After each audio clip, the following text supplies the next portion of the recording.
Olá, bom dia! Antes de começar a trabalhar aqui no nosso bem-estar, eu queria mandar um recado para o meu amigo Louro José e para Ana Maria, porque isso é covardia. Isso não se faz com mousse de chocolate. Já estou inscrito, então, portanto, no quadro do Delivery. Já falei com o Fabrício e estou esperando alguma coisa que seja boa. Qualquer coisa que vocês fizerem, que a Maria fizer, por exemplo, eu estou aceitando, porque esse horário é difícil. Então, vamos começar. Louro, o seu dia vai chegar. Então, e chegou o início das aulas, acabaram as férias. A vida é todo dia, começa, termina, e agora é hora de voltar para as aulas. E para os pais, hoje a gente tem um recado importante para prestar atenção no comportamento dos filhos. Será que os filhos estão prestando atenção em tudo? Às vezes é uma preguicinha, às vezes é uma criança levada, mas às vezes pode ser um transtorno de aprendizagem, um déficit de atenção. E esse problema pode ser levado até a vida adulta. Às vezes adultos também têm esse problema. Como identificar, como perceber, como ajudar e principalmente como tratar problemas que atrapalham a aprendizagem. Vamos falar sobre isso hoje? Vamos aprender muito sobre esse assunto, porque nós temos dois convidados muito especiais. Um é nosso consultor, psiquiatra, doutor Daniel Barros. Bom dia, doutor. Bom dia, Fernando, tudo bem? Ótimo. E o outro vem de Porto Alegre, é o doutor Augusto Buschweitz. Falei certo, não? Falou certo, tá bom. Bom dia. Ele veio de Porto Alegre, do Instituto do Cérebro do Rio Grande do Sul, é colorado com muito orgulho, está participando aqui conosco pela segunda vez. Bem-vindo, doutor. Obrigado. Já tem uma pergunta para o senhor. Tem um pai, uma mãe preocupada. Olha só. Como os pais podem identificar se a criança tem um transtorno de atenção ou se é apenas levada, bagunceira? Com que idade os sintomas começam a aparecer? A pergunta da Vanessa é muito importante. Eu acho que durante o programa hoje a gente vai tentar responder um pouco. Mas para tentar dar umas dicas, é bom os pais acompanharem a intensidade da manifestação desses sintomas, né? Então, se a criança começa a ficar muito para trás na sala de aula, em relação às coleguinhas, conversar com o professor para saber sobre o comportamento do filho. Então, observar o comportamento da criança em relação aos coleguinhas já é um primeiro passo. E se a criança começa a ficar frustrada com a sala de aula também. É um parâmetro. Pode ser desde um problema de visão, que é muito comum também identificar isso, ou um problema mais sério. Hoje nós vamos falar demais sobre isso e falar como esses problemas chegam à vida adulta. Às vezes o pai, a mãe também tem esse problema. Doutor Daniel, esses problemas normalmente são tratados com medicamentos. Mas esses medicamentos são usados, principalmente pelos adultos, de uma forma assim abusiva ou até, como dizem os médicos, forma recreativa. Esse é um problema cada vez maior na nossa sociedade? Olha, Fernando, com o déficit de atenção, como em tudo na psiquiatria, a gente tem um problema nas duas pontas. A gente tem pessoas que usam remédio sem precisar, então o sujeito que quer ir bem na prova acha que tomando um remedinho para déficit de atenção vai estudar melhor. Não vai, porque ele não tem déficit de atenção. Mas a gente tem um problema muito maior, que são os milhares de pessoas que têm déficit de atenção e não são diagnosticados. Então tem muito mais gente precisando tomar remédio sem tomar do que gente tomando remédio de forma abusiva. Então, o problema está nas duas pontas, a gente tem que ficar atento e saber que nem sempre precisa de remédio, né? A gente vai ver hoje aí, ainda vou explicar hoje, depois da nossa reportagem, uma forma dos pais brincarem com os filhos e ajudarem a prevenir e até tratar um pouco o déficit de atenção. O déficit de atenção. Existem vários sintomas. Às vezes a gente esquece, procura o óculos está na nossa cara mesmo. Às vezes a gente esquece a letra de uma música. Isso é muito comum, acontece com você. Manda pra gente alguma coisa que você esquece com relação à música. Não sabe cantar a música inteira, tipo aquela... Eu cantava assim, pão de queijo, eu não soube te amar. Mas não tinha nada a ver com pão de queijo. Tocando de biquíni sem parar. Isso acontece com você. Será que isso é um problema? A gente vai falar sobre isso. Manda pra gente a música que você troca a letra. g1.com.br/bem-estar, a gente quer a sua opinião. Pergunta da internet, está chegando sem parar. Pergunta hoje, Lilian Pimenta. Tem um aluno diagnosticado com hiperatividade desde os 5 anos que já tomou remédio para controlar crises. E esses remédios podem prejudicar a longo prazo, doutor Daniel? Olha, Lilian, o que prejudica mais ele a longo prazo é a falta de atenção, né? Então, tudo em medicina é uma questão de custo-benefício. Por exemplo, usar o meu óculos traz um custo, né? Sua, cai, etc., mas traz um benefício. Fazer uma cirurgia É um custo, você tem um risco, mas também tem o benefício. O remédio é a mesma coisa. Ele tem um custo, tem às vezes um efeito colateral, pode às vezes tirar um pouquinho o apetite da criança, como a gente vai ver, mas o benefício é muito maior. Provavelmente, se esse aluno não estivesse tomando remédio, ele ia começar a não acompanhar a classe, ficar para trás, repetir de ano, etc. Então, eles são seguros quando bem indicados e o benefício é muito maior que o custo, que o risco, pode ficar tranquilo. Bom, estamos falando de um remédio muito famoso, né? Muito usado por adultos, crianças e adolescentes, principalmente até na hora de fazer prova, concurso, que resolve esse problema aqui, TDAH, o transtorno de déficit de atenção e hiperatividade. Problema sério que vai ser explicado agora numa reportagem excelente do múltiplo polivalente Dr. Daniel Barros. Vamos prestar atenção. Cada um é de um jeito. Alguns altos, outros mais baixos, de pele clara, escura. As nossas capacidades mentais também variam de pessoa para pessoa. Inteligência, criatividade, paciência. A capacidade de se concentrar e lembrar depois também não é igual em todo mundo. Até aí tudo bem. Mas quando nós temos que prestar muita atenção por muito tempo, quem tem menos capacidade de se concentrar pode sofrer com isso. É o que acontece com as pessoas que têm TDAH. Essa é a sigla do transtorno de déficit de atenção e hiperatividade. Estima-se que, em todo o mundo, 5% da população em idade escolar sofra com o problema. E quando um dos pais tem TDAH, a chance de o filho também ter esse transtorno é 7 vezes maior. A Wanda não tem o transtorno, mas ela estranhava muito o comportamento do filho Pedro, hoje com 8 anos. O que eu percebia nele era muita agitação. Eu falava, Pedro, fica quieto. E ele falava, mãe, eu não consigo. E na escola, então? Era todo dia a reclamação da professora. Olha, eu não aguento mais o Pedro, ele vai ser expulso. A confirmação de que o menino tem TDAH veio 1 ano depois, após muitos exames e testes psicológicos. 3 características são muito evidentes nos portadores do transtorno: desatenção, impulsividade e inquietação. Na prática, a soma desses 3 fatores atrapalha, e muito, a vida do paciente. Se ele não consegue prestar atenção, ele pode cometer erros por descuido, por desatenção. Muito frequente na prova, por exemplo, está escrito assim, na questão abaixo, marque a única incorreta, e o cara não lê direito, marca a primeira lá. Pode não prestar atenção, por exemplo, em detalhes, e esquecer de pagar as coisas quando mais adulto, aí começa a esquecer compromissos. Existem medicamentos bastante eficazes para tratar o TDAH. Eles agem aumentando a quantidade de uma substância presente no cérebro chamada dopamina. É um neurotransmissor que avisa pra gente quando algo é importante e merece a nossa atenção. Quem tem TDAH não recebe esse aviso com intensidade suficiente e se distrai demais. O papel do remédio é ampliar os sinais que ativam a atenção. O uso de medicamentos para o tratamento do TDAH é uma decisão entre o médico e o paciente, ou seus responsáveis no caso das crianças. Como em todos os remédios, o uso do metilfenidato tem benefícios, mas pode gerar efeitos colaterais. No caso desse transtorno, os remédios geralmente ajudam mais do que atrapalham.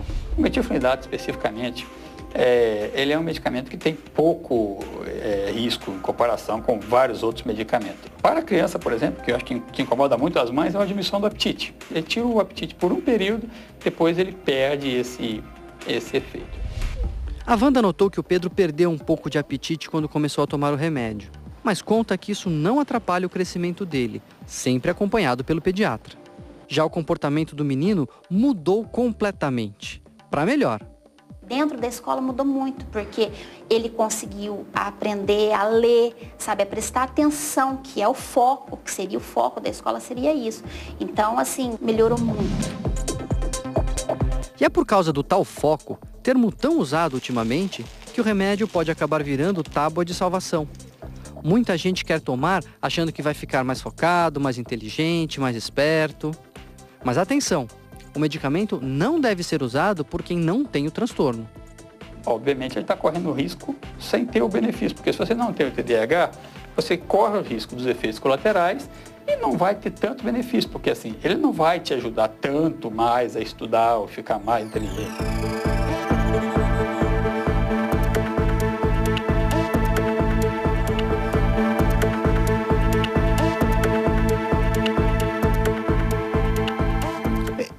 reino dos remédios, assim como no reino dos regimes, não existe mágica, né, doutor Daniel? Existe tratamento, existe necessidade. Agora, tomar muito cuidado com a lista dos sintomas que indicam esse problema, porque existe uma autossugestão muito grande, doutor. A gente vai ver uma lista aí e fala assim, gente, eu vou tomar o remédio agora, então. Eu tô com isso tudo, doutor. Ó, se a gente colocar aqui, ó, Fernando, né? Vamos colocar aqui, Fernando Rocha. Eu vou sair daqui direto pro consultório. E essa é a atenção que as pessoas têm que ter. Se a gente falar assim, olha, um dos sintomas, dificuldade de concentração. Ok. Outro sintoma, dificuldade de manter o foco. Ok. Mais um, hiperatividade, o sujeito fica inquieto, não para quieto, né? Fernando. E impulsividade. Nossa senhora, sou eu também. O que a gente vai falar? Que o Fernando tem TDAH? Não, né? Não é isso, porque é muito fácil a gente querer se diagnosticar, porque esses sintomas são genéricos. O diagnóstico não é assim, tá, pessoal? O diagnóstico tem que ser feito com exames, com entrevista psiquiátrica, muitas vezes testes neuropsicológicos. Então, não é para ficar preocupado, assim, achando que todo mundo tem TDAH. Mas tem um jeito, independente de remédio, que os pais podem fazer com os filhos e colocar na rotina. Tem estudos já mostrando isso, que isso é eficaz, que é os pais brincarem com os filhos. Brincadeira de morto-vivo, aquela que você fala morto, tem que ficar abaixado, vivo, ficar de pé. Ou brincadeira de estátua, a criança vai dançando, você fala estátua, a criança tem que parar.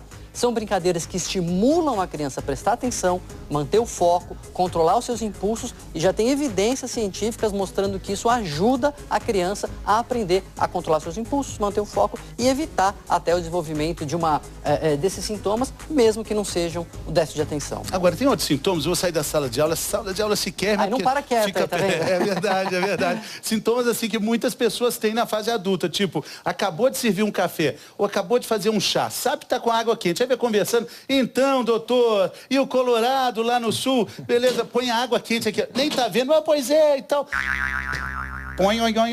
Não tem nem noção do que aconteceu. É para preocupar, muita gente faz isso. Não, isso é desatenção, Fernando. Isso uma vez aconteceu ou outra, é aquela coisa de a gente fazer no automático sem prestar atenção. De vez em quando pode acontecer. O problema no TDAH é que isso acontece sempre, é o tempo todo, trazendo um prejuízo para a vida das pessoas. O sujeito começa a ficar devendo porque não paga as contas, por exemplo, né? Não porque não tem dinheiro, mas porque esquece. Então, quando o prejuízo é grande, isso a gente pode se preocupar. De vez em quando não tem problema. Bom, a gente tem uma pergunta da internet aqui, muitas dúvidas sobre esse assunto. Acho que é a Daiane. Daiane, ó. Meu filho tem quase 8 anos e sempre se esquece de colocar as letras N, M e I e S no meio das palavras. Até no nome ele esquece e escreve Henrique, em vez de Henrique. Isso é sinal de dislexia? Ele se distrai muito e demora demais para fazer a lição. Bom, vamos falar sobre dislexia agora. Vamos saber o trabalho que acontece, muito importante, lá no Instituto do Cérebro de Porto Alegre, que nós temos um representante aqui. Depois vamos falar sobre a dislexia, mas vamos antes ver a reportagem da Patrícia Cavaleiro lá em Porto Alegre. Outras de insetos e algumas de... Vitória tem 9 anos e está treinando para driblar a maior dificuldade que tem na escola. É que eu empaco nas palavras daí que eu não sei o que é. Daí eu fico relendo e eu lembro ela. Vitória agora faz parte de um grupo de 700 crianças de Porto Alegre, Natal e Florianópolis, que têm dislexia e estão sendo acompanhadas por pesquisadores do Instituto do Cérebro, da PUC do Rio Grande do Sul. Essas crianças, 8 em cada 10 das que diagnosticamos já repetiram um ano. E não necessariamente precisariam ter repetido, porque são crianças altamente capazes, são inteligentes, mas elas têm a dificuldade com o processamento da leitura, né, a decodificação, que é a maneira como a escola trabalha. Para identificar o problema, são feitos vários testes. A velocidade de leitura, a precisão de leitura, a compreensão leitora. Também se vê na escrita o quanto que a criança tem uma letra legível, a letra é rápida. Então, nós temos alguns padrões esperados para cada ano escolar. A última etapa da avaliação é feita com um exame de ressonância magnética, que mostra a atividade cerebral do paciente. É dessa forma que os médicos podem ver a diferença de um cérebro que tem um transtorno de aprendizagem. Os pesquisadores já sabem que o cérebro é menos ativo na área da leitura. Um adulto lê, por exemplo, 180 palavras por minuto. Quem tem dislexia lê apenas 30. Quanto mais precocemente a gente puder identificar a criança que está em risco de transtorno de aprendizagem, melhor. Sentar mais perto do professor, fazer provas orais e usar computadores com corretores de texto também ajuda. Depois do diagnóstico, a mãe da Vitória está mais tranquila. É um tratamento a longo prazo, como não tem cura, então a nossa abordagem com ela mudou. Ela vai aprender, mas no tempo dela. Ficou mais fácil, Vitória? Ficou. Tá aí, então, o trabalho do Instituto do Cérebro de Porto Alegre. E vamos rever a pergunta dessa telespectadora, Daiane, bem parecido com tudo que foi falado na reportagem da Patrícia. Um filho de 8 anos, troca as letras, escreve Henrique em vez de Henrique. É dislexia, doutor Augusto? Ela teria que ser avaliada, certo? É importante procurar um fonoaudiólogo, mas aos 8 anos, a criança já deveria estar escrevendo e lendo com uma boa fluência. Então, é importante que a Daiane procure um fonoaudiólogo ou um psicólogo também para dar uma... Letras trocadas. Letras trocadas, velocidade, precisão. Inclusive, a questão da atenção, muitas vezes a dislexia e o TDAH andam juntos, né? Eles acabam acontecendo juntos. Então é importante que ela procure uma avaliação profissional. Bom, a gente tem um exemplo aqui de uma estrada, o senhor disse na reportagem lá, que uma pessoa normal, se a vida fosse uma estrada, ela teria capacidade de ler por minuto cerca de 200 palavras, 250. Exatamente. O nosso cérebro, ele não nasceu programado para ler, mas ele aprende a ler, certo? Então, quando você fica adulto, você vai ler lá 180, 200 palavras por minuto e o cérebro aprende um caminho que depois fica aberto. O que acontece na dislexia é que esse caminho mais tortuoso e que não é o caminho normal ou típico, ele é muito mais lento, certo? Então aí você vai ter muita troca de leitura, né? Vaca, maca. Isso é bastante característico também, porque a criança com dislexia, ela faz muita adivinhação. Então ela começa a ler uma palavra, por exemplo, B ou bola, ela já tenta adivinhar a bola, mas de repente não é bola, era balão ou alguma coisa assim. Então é uma leitura bastante lenta. Só que é importante lembrar que essa criança é inteligente, que essa criança, ela só tem uma dificuldade de aprender a ler mesmo, né? A capacidade cognitiva dela e o cérebro dela não tem problema nenhum. Bom, já com o TDAH, doutor Daniel, tem um outro problema que ele segue lendo... Ele sabe ler, na verdade ele tem a mesma velocidade de leitura de uma pessoa normal, que ele para, né? Ele vai fazer xixi... ele sai da curva, um ponto vai ver o passarinho, um ponto fora da curva. É a dificuldade de manter o foco, de se concentrar, então ele sabe ler. Mas ele vai ver o passarinho, ele para, para ver a paisagem, né? Distrai. Essa é a diferença. Pode ser mais feliz, né, também. Tem uma pergunta aqui, doutor. Cristiane Crescente. Tem idade para diagnosticar a dislexia? Sim, pergunta muito importante de novo, tá? A dislexia só pode ser diagnosticada depois de 2 anos de instrução formal. Isso vai significar que a criança já vai estar com aproximadamente 8, 9 anos. Então tem que esperar 2 anos de escola e ver em que ponto essa criança está. Então vai ficar nessa idade aí. A gente tem aqui um exemplo, né? De uma forma, vamos fazer, cada aluno segura a letrinha como o titio ensinou. Como é que o cérebro entende os movimentos e o que a gente enxerga? Tanto faz, né, doutor? Pode ser de cabeça para baixo. Então a gente nasce programado para simetrizar a informação, né? Então você vê uma arara assim, ou assim, você sabe que é uma arara. Agora, quando a gente aprende a ler, o que a gente precisa saber? Que essa informação é diferente daquela, certo? Virou é um P.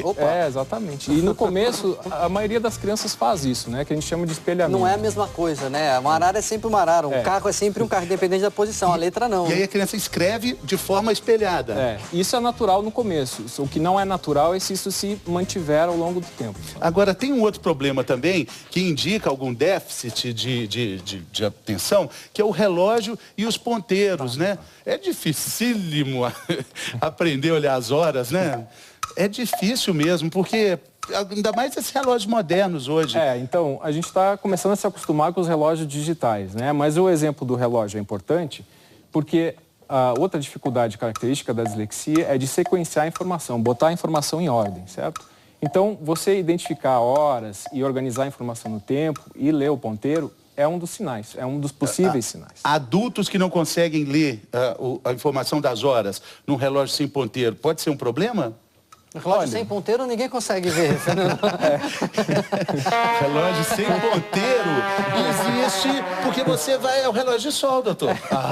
Foi bom. Ele presta atenção, né? Mas eu tô falando assim que os relógios modernos, olha, a gente achou um aqui que a Jojo trouxe pra gente, ele tá tão sem uso que ele até parou, porque ninguém olha, porque não entende. O relógio que atrasa não adianta. Olha só, não, sinceramente, gente, não tem jeito de olhar rapidamente quantas horas são. Aliás, nem adianta porque ele está parado. Não é difícil, hoje em dia, ter esse raciocínio? Não quer dizer problema, não, né, doutor? Não quer dizer.